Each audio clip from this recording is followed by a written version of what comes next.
देखिए, राहुल गांधी जी का इस समय थोड़ा इलाज की जरूरत है। उनका मेंटल हेल्थ चेकअप होना चाहिए। सबसे जो चिंता की बात है कि आप दुनिया भर का जात जानना चाहते हैं और अपना जाति नहीं बताना चाहते, ऐसा क्यों? वो कहते, उनसे जब पूछा गया कि आपकी जाति क्या है, तो उन्होंने कहा कि इन्होंने मुझे गाली दिया।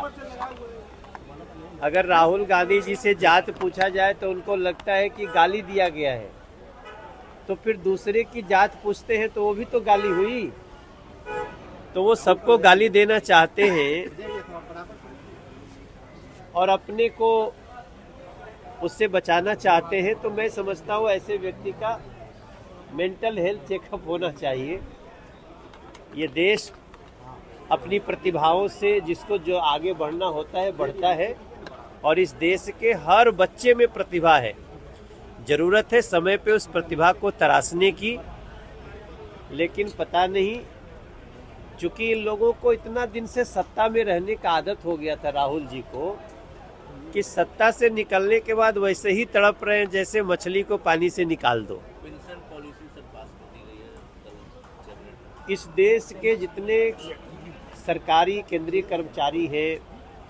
कर्मचारी हैं, उन लोगों का एक लंबे समय से डिमांड था कि हमारा सेंट्रल पेंशन स्कीम को जो पुरानी थी वही लागू किया जाए। और आप सबको जानते हुए बड़ी खुशी की बात है कि 2 दिन पहले सेंट्रल पेंशन स्कीम को नरेंद्र मोदी जी की सरकार, उन्होंने इसको मंजूरी दे दी है। अभी हम और ललन सिंह जी साथ में ही आए फ्लाइट से, वो भी बहुत प्रसन्नता व्यक्त कर रहे थे। और मैं समझता हूँ ये देश के जितने सरकारी कर्मचारी हैं उनके लिए बहुत ही खुशी की बात है कि जो भी सरकारी कर्मचारी की जब नौकरी खत्म हो रही होगी या जब वो छोड़ रहे होंगे, तो उसके 1 साल पहले जो उनका वेतन होगा उसका 50% उनको पेंशन के रूप में मिलेगा। और ये मुझे लगता है देश के लगभग 10 करोड़ लोगों के लिए, 10 करोड़ परिवारों के लिए एक बहुत बड़ा समाचार है। नरेंद्र मोदी जी को धन्यवाद। बेरोजगारी, महंगाई और भी कई सारे मामलों को उठा रहे हैं। देखिए, वो तो खुद भी रहे।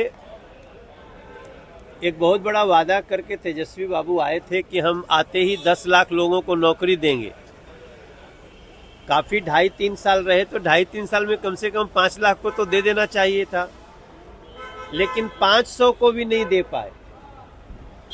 तो तेजस्वी बाबू को मैं इतने कहना चाहूंगा, देखिए, हम ये नहीं कह रहे हैं कि बिहार के हर एस्पिरेशन को हमने पूरा कर दिया है, लेकिन बिहार बहुत तेजी से विकसित राह पे चल रहा है। और बिहार को इस बजट में 26,000 करोड़ रुपया दिया गया है। अब उसका तो विरोध कर रहे थे तेजस्वी बाबू। आप अगर विपक्ष में हो के भी बिहार के समर्थक हैं, तो बिहार में जो इस बजट में स्पेशल दिया गया है, टोटल देखेंगे तो करीब 48,000 करोड़ का इसी बजट में है। लेकिन उसकी तारीफ करने की बजाय तेजस्वी बाबू को आदत पड़ गई है केवल विरोध करना है। मुझे लगता है जो बिहार को प्यार करता है वो बिहार के हर बेहतरी को स्वीकार भी करे। राहुल गांधी ये जानना चाहते हैं कि अभी